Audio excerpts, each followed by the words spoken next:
সরকার বলতেছে বাল্য বিবাহ বন্ধ করব। ঠিক আছে, ভালো কথা। বাল্য বিবাহ বন্ধ করলে বাল্য প্রেমও বন্ধ করেন।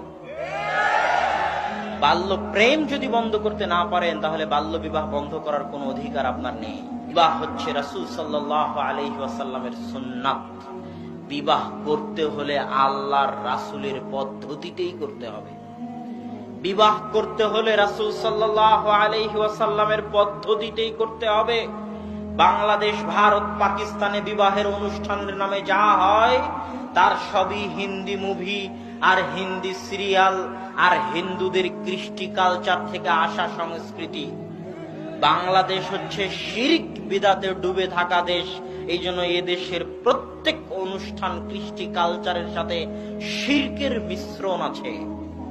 আপনি পদে পদে হিন্দু সংস্কৃতির প্রভাব দেখতে পাবেন।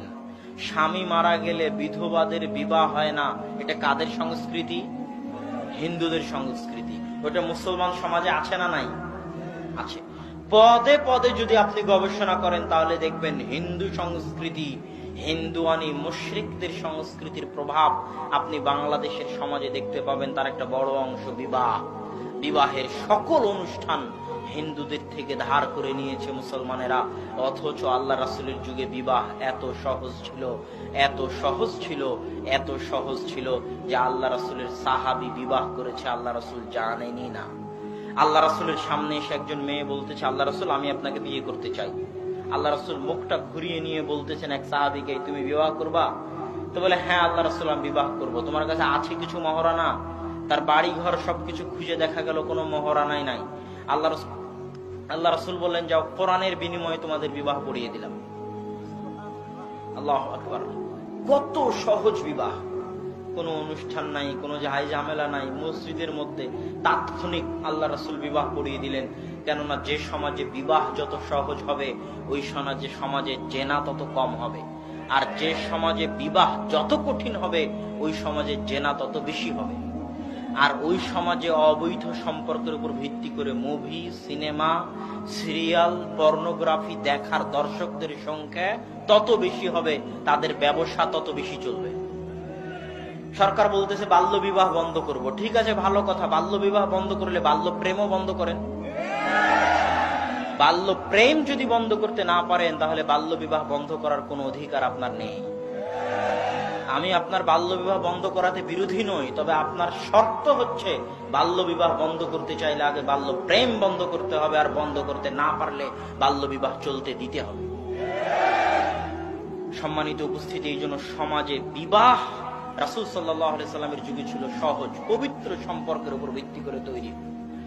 এখানে আরো একটা কথা বলি, যে যুবক মনে করে যে যুবক যার সাথে প্রেম করে সে অনেক পরহেজগার, 5 ওয়াক্ত সালাত আদায় করে, পর্দা করে, এটাকে বলা হয় সবকিছুর ইসলামীকরণ। এই যুগে নতুন ট্রেন্ড শুরু হয়েছে সবকিছুর কি করণ?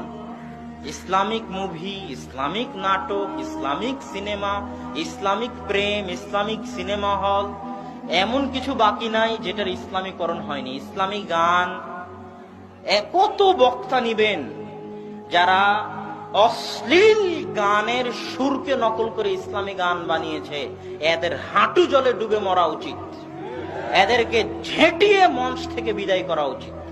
এরা এই সমস্ত গান বানাতে গিয়ে ইসলামের অপমান করেছে। সম্মানিত উপস্থিতি, এই ইসলামীকরণ থেকে বের হয়ে আসতে হবে। ইসলাম কারো বাপের পৈতৃক সম্পত্তি নয় যে নিজের মতো ইসলামকে বানিয়ে নিবে। 1400 বছর আগে যেভাবে আল্লাহ রাসূল ইসলাম দিয়ে গেছে ওইভাবেই থাকবে। তুমি পারলে সেটার মতো করে চেঞ্জ হও, না পারলে ছেড়ে দাও।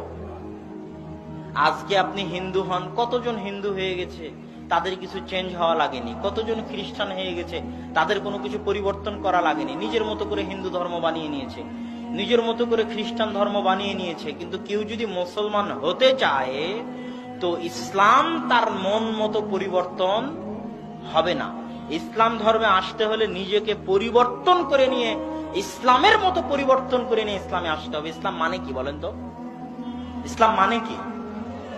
আত্মসমর্পণ করে দেওয়া। ইসলামের হুকুম আহকাম, আল্লাহর বিধিবিধান, আল্লাহর রাসূলের বিধিবিধানের সামনে নিজের মন, মস্তিষ্ক, বিবেক, শরীর সবকিছুকে মাথা নত করে দেওয়া, যা আল্লাহ এবং আল্লাহ রাসূলের বিধানে যা আছে তার সামনে নিজেকে আত্মসমর্পণ করে দিলাম, এর নাম ইসলাম।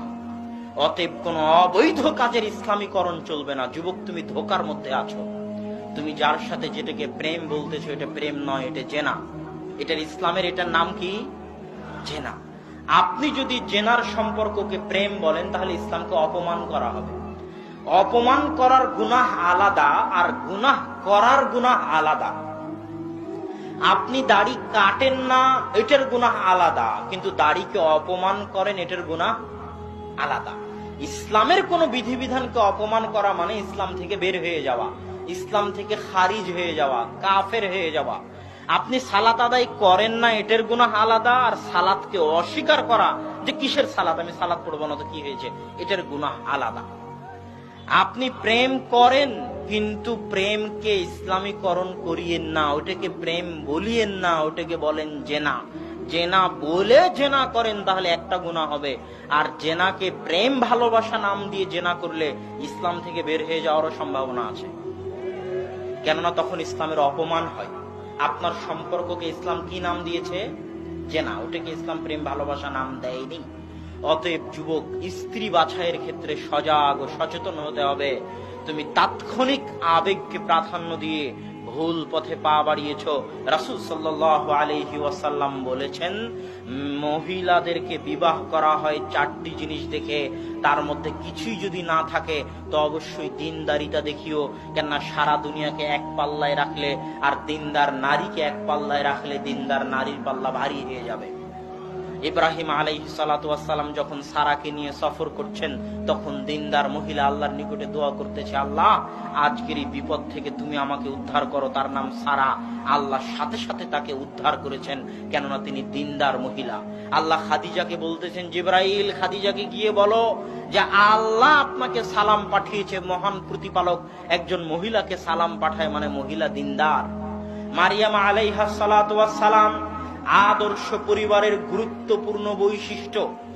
আদর্শ পরিবারের গুরুত্বপূর্ণ বৈশিষ্ট্য জানতে হলে আপনাকে জানতে হবে, পৃথিবীতে যত আদর্শ পরিবার আছে তার মধ্যে সেরা, সর্বশ্রেষ্ঠ আদর্শ পরিবার ইব্রাহিম আলাইহিস সালাতু ওয়াস সালামের পরিবার।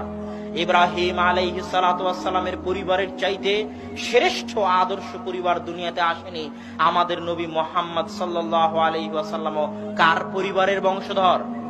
ইব্রাহিম আলাইহিস সালাতু ওয়াস সালামের পরিবারের বংশধর। পিতা হতে হলে ইব্রাহিমের মতো হতে হবে, স্ত্রী হতে হলে সারা হাজেরার মতো হতে হবে, ছেলে হতে হলে ইসমাইলের মতো হতে হবে। এই পরিবারের চাইতে আদর্শ পরিবার দুনিয়াতে পাওয়া যাবে না। আর একটা আদর্শ পরিবার মারিয়ামদের পরিবার, আলে ইমরানের পরিবার। এই দুই পরিবারের একটা চমৎকার বৈশিষ্ট্য হচ্ছে, যে ইব্রাহিম আর ইসমাইলকে আল্লাহ বলতেছেন ওয়াতাহির বাইতিয়া লিত-তাইফিন। ইব্রাহিম, ইসমাইল, তোমরা যে কাবা ঘর বানিয়েছো, এই কাবা ঘরে মানুষ সালাত আদায় করতে আসে, তাওয়াফ করতে আসে। সালাত আদায় তাওয়াফ করতে এসে মানুষের গা থেকে ময়লা ঝরে পড়ে। এই ঝরে পড়া ময়লা পরিষ্কার করার দায়িত্ব তোমাদের বাপ বেটার। কাবা ঘর ঝাড়ু দিবে ইব্রাহিম তুমি, কাবা ঘর মুছবে ইব্রাহিম তুমি। তো কাবা ঘর পরিষ্কার করা কার দায়িত্ব? ইব্রাহিম আর ইসমাইলের। মানে মসজিদ সাফ করা, মসজিদের খাদেম হওয়া, খেদমত করা নবীদের বৈশিষ্ট্য। মারিয়াম আলাইহিস সালাতু ওয়াস সালাম একজন বিখ্যাত মহিলা, দিনদার মহিলা। তিনি যখন কোলে সন্তান করে নিয়ে জনসমাজে আসতেছে, তখন জনসমাজ বলতেছে, ইয়া মারিয়াম মা কানা আবুকা ইমরা সাউইন। মারিয়াম, তোমার পিতা তো ব্যভিচারী ছিল না। মা কানাত উম্মুকি বাগিয়া, তোমার মা তো ব্যভিচারিণী ছিল না। কোলে এটা কিসের সন্তান? তখন এই মারিয়াম ইশারা করতেছে সন্তানের দিকে, আশারাত ইলাইহি, ইশারা করতেছে সন্তানের দিকে। তখন মানুষজন বলতেছে, কাইফা নুকাল্লিমু মান কানা ফিল মাহদি সাবিয়া, তার সাথে কেমনে কথা বলবো যে কোলের বাচ্চা, তার সাথে কেমনে কথা বলবো যে 2 দিনের বাচ্চা। তখন বাচ্চা কোল থেকে বলে উঠতেছে, ইন্নী আব্দুল্লাহ আতানিয়াল কিতাব ওয়া জাআলানি নাবিয়্যা, আমি আল্লাহর বান্দা, আল্লাহ আমাকে নবী করে পাঠিয়েছেন, আল্লাহ আমাকে কিতাব দিয়েছেন। মায়ের পবিত্রতার বর্ণনা, নিষ্পাপ সন্তান কোলে দিচ্ছে। আল্লাহু আকবার। এমন একজন মহিষী মহিলার কাজ ছিল মসজিদের খেদমত করা। কি কাজ ছিল?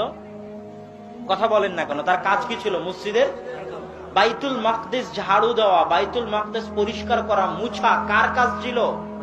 মারিয়ামের কাজ ছিল। মানে আদর্শ পরিবারের বৈশিষ্ট্য হচ্ছে মসজিদের সাথে সম্পৃক্ত থাকা।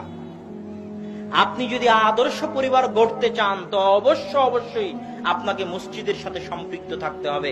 আমার আদর্শ পরিবারের আলোচনা অনেক লম্বা, আমি আলোচনা সংক্ষিপ্ত করে ফেলি, বিস্তারিত আলোচনার মধ্যে না যাই। আলোচনার যেখানে ছিলাম সেখান থেকে আবার ফিরি। বিবাহ হতে হবে সুন্নাত পদ্ধতিতে। বিবাহ হওয়ার পরে স্ত্রীকে বাসর ঘরে নিয়ে গিয়ে মাথায় কপালে হাত দিয়ে দোয়া করতে হবে। কেননা বিবাহ আপনার কাছে খেলতামাশা হলেও আল্লাহর কাছে দুনিয়া আবাদ করার মাধ্যম। এই ছোট্ট ছোট্ট সন্তান যে পৃথিবীতে আসবে, এরাই পৃথিবী আবাদ করবে, তার মাধ্যম হচ্ছে বিবাহ। এই জন্য বিবাহের সব হুকুম আহকাম আল্লাহ বলে দিয়েছে। তারপরে 2 রাকাত সালাত আদায় করতে হবে। 2 রাকাত সালাত আদায় করে দোয়া করতে হবে। যখন পেটে সন্তান আসবে তখন মাকে সৎ আমল করতে হবে। কেননা ওই পেটের সন্তানের রিজিকের ব্যবস্থা আল্লাহ করেন মায়ের রক্তের মাধ্যমে। মা যদি তখন গান বাজনার সাথে সম্পৃক্ত থাকে, টিভি সিরিয়ালের সাথে সম্পৃক্ত থাকে, তাহলে এই সন্তান ভবিষ্যতে যদি অসৎ না হয় তাহলে আর কে অসৎ হবে সেটা কল্পনা করা যায় না, ভাবা যায় না। এই মাকে সৎ হতে হবে সর্বপ্রথম, তার দায়িত্ব বুঝতে হবে সর্বপ্রথম। আজকের যুগে তো বাপ মা তাদের দায়িত্ব বুঝে না। আজকের যুগ হচ্ছে বস্তুবাদী যুগ। বস্তুবাদী মানে এটা বস্তু, এটা বস্তু, এটা বস্তু, এটা বস্তু, এটা বস্তু। টাকা পয়সা হচ্ছে বস্তু। সবাই বস্তুর পিছনে ছুটে, যেটা দেখা যায় না সেটার পিছনে কেউ ছুটে না। টাকা পয়সা উপার্জন করতে হবে, এই জন্য বাপ চলে গেছে বিদেশে আর মা চলে গেছে গার্মেন্টসে। তাহলে সন্তান যদি বদমাইশ না হয় তো কে হবে? এই জন্য সমাজ ধ্বংস হয়ে যাচ্ছে। সমাজে অবক্ষয় চলতেছে অনেক ভয়াবহ। এই অবক্ষয় গুলো থেকে বাঁচতে হলে পিতা মাতাকে তাদের দায়িত্ব সম্পর্কে সচেতন হতে হবে, তাদের দায়িত্ব সম্পর্কে জ্ঞান থাকতে হবে।